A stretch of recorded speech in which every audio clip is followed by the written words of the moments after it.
मेरे मुंह से हल्की हल्की आवाजें निकल रही थीं। मैं जानती थी कि जो भी हो रहा है वह इतना जल्दी रुकने वाला तो नहीं है। मुझे और भी सहना पड़ेगा। मैं दर्द के मारे छटपटाने लगी थी।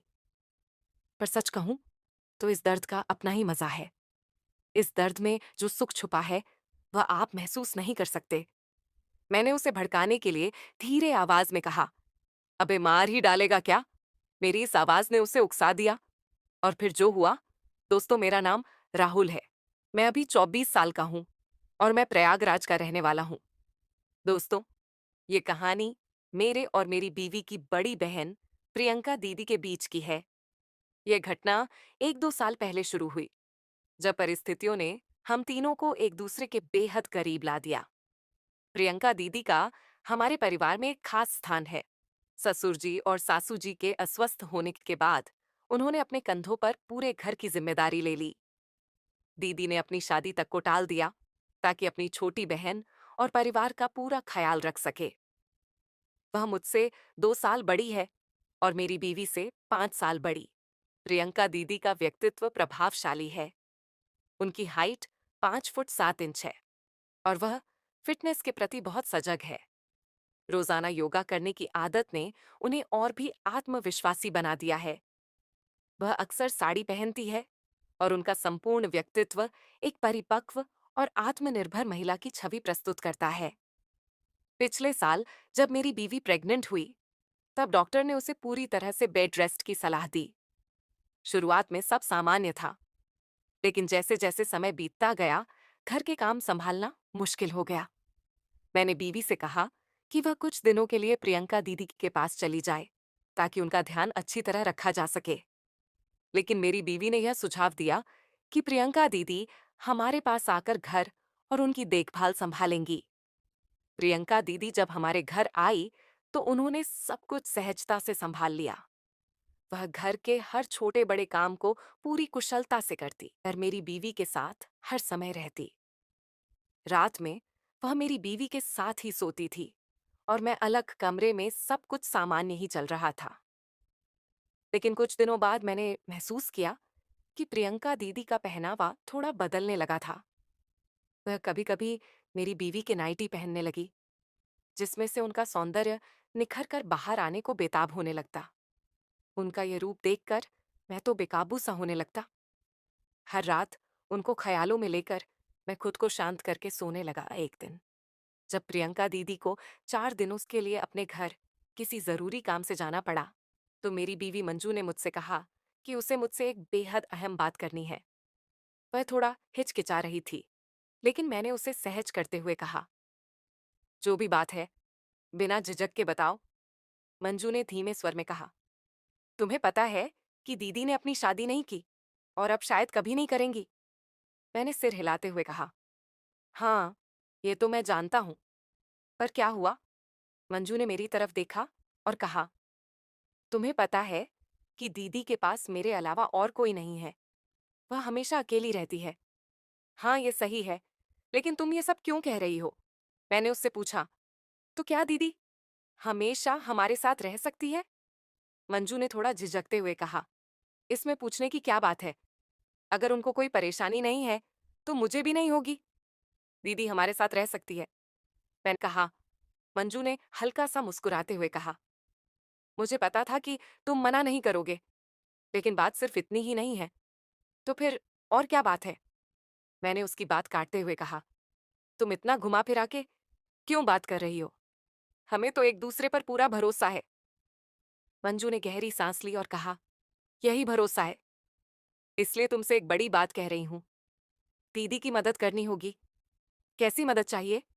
मैंने सीधे पूछा। मंजू ने थोड़ी हिचकिचाहट के साथ कहा, दीदी बहुत अकेली है और हर औरत की कुछ जरूरतें होती हैं। मैंने हामी भरी, हाँ, यह सही है। और इसी वजह से मैंने कहा कि वह हमारे साथ रह सकती है, अकेलापन महसूस नहीं करेंगी। लेकिन मंजू ने थोड़ा ठहर कर कहा, लेकिन क्या? मैंने अब गंभीर होकर पूछा। मंजू ने झिझकते हुए कहा, क्या तुम दीदी की हर जरूरत पूरी कर सकते हो? हर जरूरत? मैंने हैरानी से पूछा, तुम कहना क्या चाहती हो? मंजू ने धीरे से कहा, क्या तुम दीदी के साथ फिजिकल हो सकते हो? प्लीज मुझे गलत मत समझना। दीदी ने मेरे लिए बहुत कुछ किया है और उनकी यह तकलीफ मुझसे देखी नहीं जा रही, इसलिए तुमसे कह रही हूं। यह सुनकर मैं स्तब्ध रह गया। क्या पागल हो गई हो? मैं दीदी के साथ ऐसा कैसे कर सकता हूँ? वह तुम्हारी बहन है और मैंने उन्हें कभी गलत नजरों से नहीं देखा है। और सबसे बड़ी बात, मैं तुम्हें धोखा नहीं दे सकता। मंजू ने मेरी ओर देखा और कहा, प्लीज नाराज मत हो। मैं जानती हूं कि तुमने कभी उन्हें गलत नजर से नहीं देखा और यह धोखा नहीं है। मैं खुद तुमसे यह अनुरोध कर रही हूं। प्लीज मेरी बात मान लो। दीदी की मदद करो। मैंने उसकी ओर गंभीरता से देखा और कहा, नहीं, मैं ऐसा नहीं कर सकता। मंजू ने लगभग रोते हुए कहा, प्लीज, सिर्फ एक बार अगर तुम्हें ठीक ना लगे तो मैं फिर कभी नहीं कहूंगी। उसकी इस बात ने मुझे असमंजस में डाल दिया। ठीक है, रो मत, मैं सोचूंगा। लेकिन पहले यह बताओ, दीदी ने तुमसे कहा क्या था? क्या यह उनकी तरफ से है? मंजू ने सिर हिलाते हुए कहा, नहीं, उन्होंने कुछ नहीं कहा। यह मेरी तरफ से है। मैंने कुछ महसूस किया और उनसे बात की। क्या महसूस किया? तुमने और उनसे क्या बात हुई? मैंने पूछा। मंजू ने थोड़ी देर चुप रहने के बाद कहा, मैंने उनकी तकलीफ को महसूस किया। उन्होंने खुलकर कुछ नहीं कहा, लेकिन उनके व्यवहार से सब समझ में आ गया। पूरा बताओ, मैंने सख्ती से कहा। सब कुछ जानने के बाद ही मैं कोई फैसला लूंगा। फिर मंजू ने मुझे विस्तार से बताया। एक रात की बात है जब मुझे प्रियंका दीदी के कमरे से हल्की हल्की शिकारियों की आवाजें सुनाई दी। मैंने पहले तो ध्यान नहीं दिया, लेकिन कुछ देर बाद आवाजें बंद हो गईं। फिर मैंने देखा कि दीदी वॉशरूम में चली गई। फिर उसके बाद मैंने जिज्ञासा से पूछा, काफी देर तक दीदी बाथरूम से बाहर नहीं आई। मैं सोच रही थी कि क्या हुआ है। तभी अंदर से धीमी धीमी रोने की आवाज आने लगी। मैं कुछ समझ नहीं पा रही थी। थोड़ी देर बाद दीदी बाहर आई, अपने चेहरे को नैपकिन से पोंछ और फिर चुपचाप सोने चली गई। अगले दिन भी यही हुआ। मंजू ने गहरी सांस लेते हुए बताया और फिर मैंने उसे और बताने के लिए प्रेरित किया। मंजू ने कहा, अगली रात जब मुझे फिर से वही आवाजें सुनाई दी तो मैंने हिम्मत करके दीदी को चुपके से देखने का फैसला किया। कमरे में अंधेरा था और दीदी को शायद पता नहीं चला कि मैं दरवाजे के पास खड़ी थी। तुमने क्या देखा? मैंने उसकी बात को गंभीरता से सुना। मैंने देखा कि दीदी बिस्तर पर लेटी थी और उनका एक हाथ उनके सीने पर था। दूसरा हाथ उनके दुपट्टे के नीचे गया हुआ था। उनके चेहरे पर एक अजीब सा भाव था और उनके मुंह से हल्की हल्की आवाजें आ रही थीं। कुछ देर बाद उन्होंने अपनी आंखें बंद कर लीं और गहरी सांसें लेने लगीं। फिर वह अचानक उठी और वॉशरूम चली गई। फिर क्या हुआ? मैंने पूछा। मंजू मुस्कुराते हुए बोली, सब्र करो। मैं जानती हूं कि तुम यह सब सुनकर परेशान हो रहे हो। यह तो स्वाभाविक है। मैंने थोड़ा झिझकते हुए कहा, अब बताओ, आगे क्या हुआ? जब दीदी बाथरूम गई तो मैंने मौका देखकर कमरे की लाइट ऑन कर दी। थोड़ी देर बाद जैसे ही वह बाहर आई, वह घबरा गई और हड़बड़ी में मुझसे पूछने लगी, क्या हुआ, कुछ चाहिए क्या? तब मैंने उन्हें शांत करने के लिए कहा, दीदी, मुझे आपसे कुछ बात करनी है। मेरा मन नहीं लग रहा और मैं परेशान हूं। एक रात मंजू ने प्रियंका दीदी से पूछा, दीदी आप ठीक तो हैं? मुझे आपसे कुछ बात करनी है। प्रियंका दीदी थोड़ी असहज दिखी। फिर भी उन्होंने कहा, क्या हुआ मंजू? सब ठीक है ना? मंजू ने सीधा सवाल किया। दीदी, मैं आपको कुछ दिनों से परेशान देख रही हूं। आपने जो बताना था वह सब ठीक है, लेकिन क्या आप मुझे सच नहीं बताना चाह रही? आप अकेले में क्यों रोती है? प्रियंका दीदी ने एक गहरी सांस ली और कहा, मंजू, ये सब कहना आसान नहीं है। मैं कई बार खुद को अकेला महसूस करती हूँ। कभी कभी दिल भारी हो जाता है। ये सब तुम्हें परेशान करने के लिए नहीं बता रही थी। मंजू ने दीदी का हाथ थाम लिया। दीदी, मैं आपकी छोटी बहन हूँ। आप मुझसे हर बात कह सकती है। ये अकेलापन और ये दर्द मुझसे देखा नहीं जाता। मैं जानती हूँ कि हर इंसान की भावनात्मक और मानसिक जरूरतें होती हैं।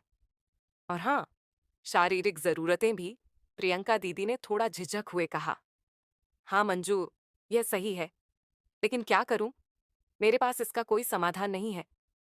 मैंने तुम्हारी और परिवार की खुशियों के लिए अपना सब कुछ कुर्बान कर दिया, पर यह अकेलापन कभी-कभी काटने को दौड़ता है। मंजू ने गंभीरता से कहा। इसका एक समाधान हो सकता है, दीदी ने चौंक हुए पूछा। क्या दीदी? मुझे डॉक्टर ने बेड रेस्ट पर रखा है और राहुल से दूर रहने को कहा है। मैं देख रही हूं कि राहुल भी परेशान रहते हैं और मैं सोच रही थी। मंजू कुछ पल के लिए रुकी। क्या सोच रही थी मंजू? प्रियंका दीदी ने धीरे से पूछा। आप और राहुल एक दूसरे की मदद कर सकते हैं। यह सुनकर प्रियंका दीदी पीछे हट गई। क्या पागल हो गई हो? क्या तुम क्या कह रही हो मंजू? राहुल तुम्हारे पति हैं। मंजू ने उन्हें शांत करते हुए कहा। दीदी मैं पागल नहीं हूं। मैंने हर बार देखा है कि आपने अपनी जरूरतों को नजरअंदाज करके हमें प्राथमिकता दी। अब मेरी बारी है। मैं आपकी मदद करना चाहती हूँ। यह कोई गलत बात नहीं है। बाहर किसी के साथ ये सब करने से अच्छा है कि यह समाधान घर के भीतर हो। लेकिन ये कैसे हो सकता है मंजू? मैं राहुल को तुम्हारे पति की तरह देखती हूँ। ये तो पूरी तरह से गलत होगा। दीदी, ये गलत नहीं है। यह एक समझ है और यह सब मेरी सहमति से हो रहा है। आप बस सोचिए, क्या ये आपके अकेलेपन का हल नहीं हो सकता? आप इस पर विचार करें और यदि आपको लगे कि यह सही नहीं है, तो कोई जबरदस्ती नहीं होगी। प्रियंका दीदी असमंजस में पड़ गई। मंजू, मैं कुछ नहीं समझ पा रही। ये सब मेरे लिए अजीब है। क्या राहुल जी इसके लिए तैयार होंगे? और तुम सच में यह सब चाहती हो? मंजू ने दृढ़ता से कहा। मैंने सब सोच समझकर ही यह बात कही है राहुल। मेरी बात मानेंगे। और सबसे जरूरी बात यह है कि मैं यह खुद चाहती हूँ।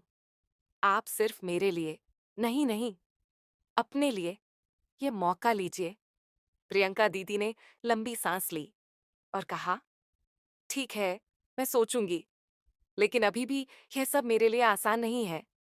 अगले दिन मैं कार लेकर प्रियंका दीदी को लेने उनके घर गया। जैसे ही मैं उनके दरवाजे पर पहुंचा, वह बाहर आई। उन्होंने मेरी बीवी का घुटने तक की लंबाई वाला वन पीस पहन रखा था। वह उसमें बहुत आकर्षक लग रही थी, जैसे वह ड्रेस उन्हीं के लिए बनी हो। दीदी ने मुझे अंदर बुलाया और मुस्कुराते हुए कहा, आओ थोड़ा आराम कर लो। मैंने उनके पहनावे की तारीफ करते हुए कहा, दीदी, आप इस ड्रेस में बहुत अच्छी लग रही है। ये सच में आप पर खूब जच रही है। दीदी ने हल्के से शर्मा कर धन्यवाद कहा और चाय बनाने के लिए किचन में चली गई। मैं सोफे में बैठकर मोबाइल पर समय बिताने लगा। कुछ ही देर में दीदी चाय लेकर आई और मेरे साथ सामने वाले सोफे पर बैठ गई। हमने पहले इधर उधर की बातें की। मैंने कहा, हम 1 घंटे में निकलते हैं। वापस दीदी ने मुस्कुराते हुए हामी भरी। ठीक है, मैं तैयार हूं। कुछ देर की चुप्पी के बाद मैंने झिझक हुए उनसे कहा, प्रियंका दीदी, आपकी बहन से मेरी एक बात हुई थी। क्या आपसे भी उसने इस बारे में बात की? यह सुनते ही दीदी थोड़ी असहज हो गई और कमरे में अचानक शांति पसर गई। वह कुछ कहने की कोशिश कर रही थी, लेकिन उनकी झिझक साफ झलक रही थी। मैंने उन्हें सहज करने की कोशिश करते हुए कहा, दीदी, आप मुझसे कुछ भी कह सकती हैं। मैं समझता हूँ कि हर इंसान की अपनी निजी जरूरतें और भावनाएं होती हैं। इसमें कुछ भी गलत नहीं है। अगर आपकी कोई समस्या है, तो मैं आपकी मदद करने के लिए पूरी तरह तैयार हूँ। बस आपको मुझ पर भरोसा रखना होगा। दीदी ने गहरी सांस ली और धीरे से कहा, मुझे समझ नहीं आ रहा है कि मैं क्या कहूँ। यह सब मेरे लिए थोड़ा असहज है।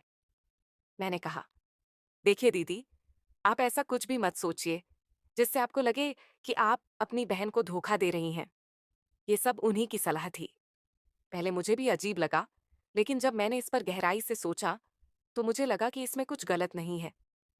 और इसीलिए मैं खुद आपको लेने आया, ताकि इस पर हम खुलकर बात कर सकें। दीदी ने थोड़ी देर तक मुझे देखा और फिर कहा, ठीक है राहुल, मैंने भी इस बारे में काफी सोचा है। अगर बात घर तक सीमित रहती है और किसी को कोई तकलीफ नहीं होती, तो शायद इससे मेरे अकेलेपन का हल निकल सके। मैंने मुस्कुराते हुए कहा, तो फिर तय रहा। अब से आप मुझे राहुल कहेंगी और मैं आपको प्रियंका। अगर आपको कभी कोई समस्या हो, तो आप मुझसे बिना झिझक के कहेंगी। दीदी ने हल्के से मुस्कुराते हुए कहा, ठीक है, और आप भी मुझे दीदी के बजाय सिर्फ प्रियंका बुलाएं। एक हल्की मुस्कान के साथ मैंने प्रियंका से कहा, सच कहूं, पिछले कुछ दिनों से तुमने जो आउटफिट्स पहने हैं, उनमें तुम कमाल की लग रही हो।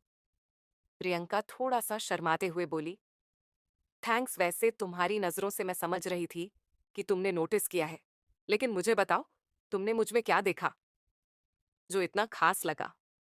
मैंने उसकी ओर देखते हुए कहा, आप तो सिर से लेकर पांव तक पूरी की पूरी अच्छी हो, लेकिन जब से आपको उन कपड़ों में देखा तो मैं तो आपकी खूबसूरती का दीवाना हो गया।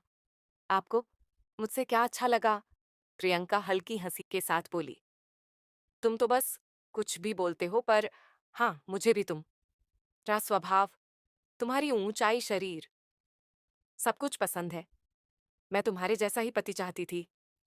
मैंने उसकी बात पर मुस्कुराते हुए कहा, कोई बात नहीं साली साहिबा, अब तो आप मेरी सच में आधी घरवाली बनने वाली हो। आप चाहो तो पूरी बना लेता हूँ। वैसे तुम्हारे दिल में कोई और ख्याल है तो बताओ? प्रियंका शर्माते हुए बोली, चुप रहो, मेरे ख्याल तो बहुत से होते हैं, लेकिन मैं कभी खुलकर किसी से बात नहीं कर पाई। मैंने फिर पूछा, वैसे मंजू ने जो देखा था, आप कब से ऐसा कर रही हो और तब कोई कल्पना भी करती हो?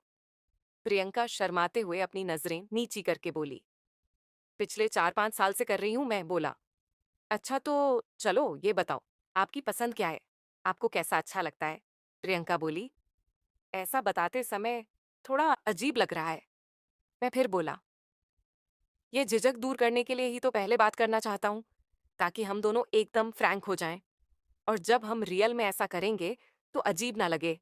प्रियंका बोली, हाँ ठीक है, पर मुझे पता कभी मैंने सोचा नहीं और कभी अनुभव ही नहीं किया। मैं खुश होकर बोला, क्या मतलब, आप बिल्कुल कुंभारी हो? प्रियंका शर्माते हुए धीरे से बोली, हाँ। मैं अपनी किस्मत को दाद देता हुआ बोला, वाह, क्या नसीब है, मेरे दोनों बहनें बिल्कुल एक जैसी। प्रियंका ने हल्के से सिर झुका लिया और कहा, राहुल प्लीज, तुम्हारी बातों से मुझे शर्म आ रही है। मैंने मुस्कुराते हुए जवाब दिया, शर्माने की क्या बात है, ये खुलापन तो होना ही चाहिए। अगर हम खुलकर बात नहीं करेंगे तो एक दूसरे की जरूरतों को समझेंगे कैसे? ये खुलापन रहेगा, कभी हम खुलकर इस पल का आनंद ले पाएंगे। तो बताओ कब करना है, मैं तो अभी भी तैयार हूँ। बताओ, प्रोटेक्शन या विदाउट प्रोटेक्शन? प्रियंका ने मेरी बात सुनकर थोड़ा झिझक हुए कहा, मुझे समझ नहीं आता कि कैसे शुरू करूं। तुम्हारी मर्जी, तुम जैसा चाहो। मैंने उसे सहज करने की कोशिश करते हुए कहा, ठीक है, कोई जल्दी नहीं है, यहाँ तो कुछ कर नहीं सकता।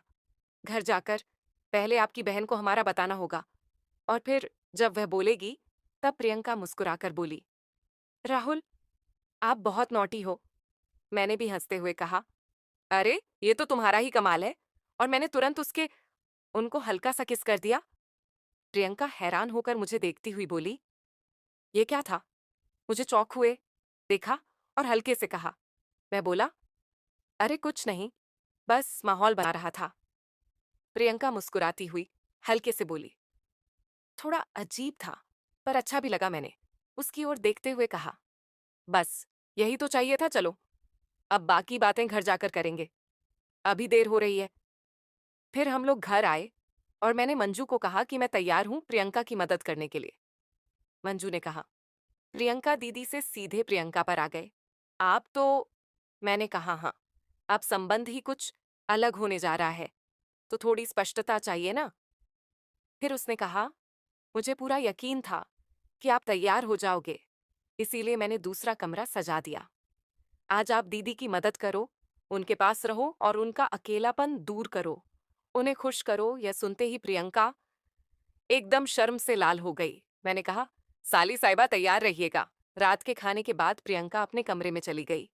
मैंने अपनी बीवी मंजू के साथ थोड़ा समय बिताया और उसने कहा, प्रियंका दीदी को खुशी की बहुत जरूरत है। मुझे खुशी है कि तुम उनकी मदद करोगे। थोड़ी देर बाद मैं प्रियंका के कमरे में गया। कमरा बहुत ही सुंदर तरीके से सजाया गया था। हाँ, दीवारों पर हल्की रोशनी, फूलों की खुशबू और आरामदायक माहौल ने उसे और खास बना दिया था। प्रियंका ने कमरे को देखकर भावुक होकर कहा, मैं कितनी भाग्यशाली हूं जो मुझे इतनी प्यारी बहन मिली जिसने मेरे लिए इतना कुछ किया। प्रियंका कमरे में शांत होकर बैठी थी।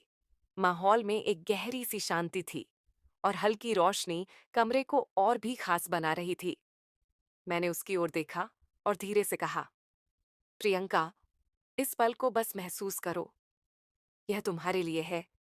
तुम चिंता छोड़कर बस अपने दिल को सुकून दो। मैंने उसके सिर पर हल्के से हाथ रखा और कहा, तुम्हारी मुस्कान बहुत कुछ कहती है। ये पर तुम्हारे लिए खास होना चाहिए, क्योंकि तुम खास हो। प्रियंका ने अपनी आंखें बंद कर ली और गहरी सांस ली। वह थोड़ा भावुक लग रही थी, लेकिन उसकी मुस्कान उसे और भी प्यारा बना रही थी। कुछ देर तक मैं उसकी ओर देखता रहा, जैसे उस पल को बस अपने दिल में कैद कर लेना चाहता था। थोड़ी देर बाद प्रियंका ने अपनी आंखें खोलीं और हल्के से मुस्कुराते हुए पूछा, क्या हुआ? तुम कुछ सोच रहे हो? मैंने फिर उसे अपनी बाहों में भर लिया। प्रियंका ने थोड़ा झिझक हुए कहा, लेकिन क्या? मैं इस सबके लिए तैयार हूं। क्या मैं इसे संभाल पाऊंगी? मैंने उसकी ओर देखते हुए कहा, तुम चिंता मत करो, बस इस पल का आनंद लो और इसे अपने दिल में बसा लो। और मैं तुम्हारे साथ हूं, बस इसे महसूस करो। सब कुछ धीरे धीरे अपनी जगह पर आ जाएगा। फिर कुछ 20 से 25 मिनट बाद ही हम दोनों निढाल होकर गिर पड़े। अब हम दोनों अपनी सांसों को संयमित करते हुए लेटे थे। कमरे का कोना कोना हमारे प्यार का सबूत दे रहा था। फिर हम उठे और बाथरूम में जाकर फ्रेश हुए और फिर एक दूसरे को बाहों में लेकर लेटे रहे। थोड़ी देर बाद प्रियंका ने गहरी सांस लेते हुए कहा, राहुल, मैं मंजू की बहुत आभारी हूं। तुमने मुझे इतने दिनों के बाद सुकून का एहसास दिलाया। तुमने मेरा अकेलापन दूर किया। तुमने असीम आनंद दिया है। मैं तुम दोनों को एहसान कभी नहीं चुका पाऊंगी। आज से मैं तुम्हारी आधी घरवाली भी हो गई हूं। फिर मैंने उन्हें हल्का सा किस किया और कहा, प्रियंका, मैं हमेशा तुम्हारे साथ हूं। मैं चाहता हूं कि हमारा यह रिश्ता हमेशा ऐसा ही रहे। प्रियंका ने कहा, मैं भी अब यही चाहती हूं। बार बार मैं तुम्हारे साथ यह पल जीना चाहूंगी। मुझे अब ऐसा लगता है कि मैं फिर से खुलकर जी सकती हूँ। रात शांत और सुकून भरी थी। हम सभी ने उस पल को गहराई से महसूस किया और फिर नींद की आगोश में चले गए। अगली सुबह मंजू ने दरवाजे पर दस्तक दी और मुस्कुराते हुए कहा, जल्दी उठ जाओ। प्रियंका दीदी, आपको खुश देखकर मेरा दिल भर आ रहा है। मैं चाहती हूँ कि आप हर दिन ऐसे ही मुस्कुराए। अब दोनों जब चाहो यह कर सकते हो। राहुल, तुम्हारा धन्यवाद कि तुमने दीदी का साथ दिया। प्रियंका ने मंजू को गले लगाते हुए कहा, तुमने मेरे लिए जो किया है उसे मैं कभी नहीं भूलूंगी। तुमने मेरे जीवन को फिर से संवार दिया। मंजू ने कहा, दीदी, हम एक परिवार हैं और परिवार का मतलब ही होता है एक दूसरे का सहारा बनना। बस अब मैं आपको कभी रोने नहीं दूंगी। और फिर मंजू की डिलीवरी तक मैंने कभी प्रियंका को अकेला नहीं छोड़ा। फिर कुछ महीनों के बाद जब मंजू नॉर्मल हो गई तो मैं कभी उसके साथ होता तो कभी प्रियंका के साथ, लेकिन कभी भी हम तीनों एक साथ नहीं। मेरा मन तो था कि हम तीनों एक समय एक साथ हो, पर मंजू ने मना कर दिया और प्रियंका को भी यह ठीक नहीं लगा। इसलिए मैं एक समय एक के साथ ही होता था और आज भी हमारा रिश्ता वैसा ही है। इस तरह हमारे जीवन में एक नई शुरुआत हुई। मेरी प्यारी बीवी मंजू के प्यार और बहन के लिए उसके त्याग ने प्रियंका को एक नई उम्मीद दी। अब प्रियंका अपने जीवन में पहले से ज्यादा खुश और संतुष्ट है। तो दोस्तों, यह थी हमारी आज की छोटी सी कहानी। अगर आपको यह कहानी पसंद आई हो तो इसे लाइक करें और अपने दोस्तों के साथ शेयर करें। आगे भी ऐसी ही रोमांचक कहानियों के लिए हमारे चैनल को सब्सक्राइब जरूर जरूर करें। धन्यवाद।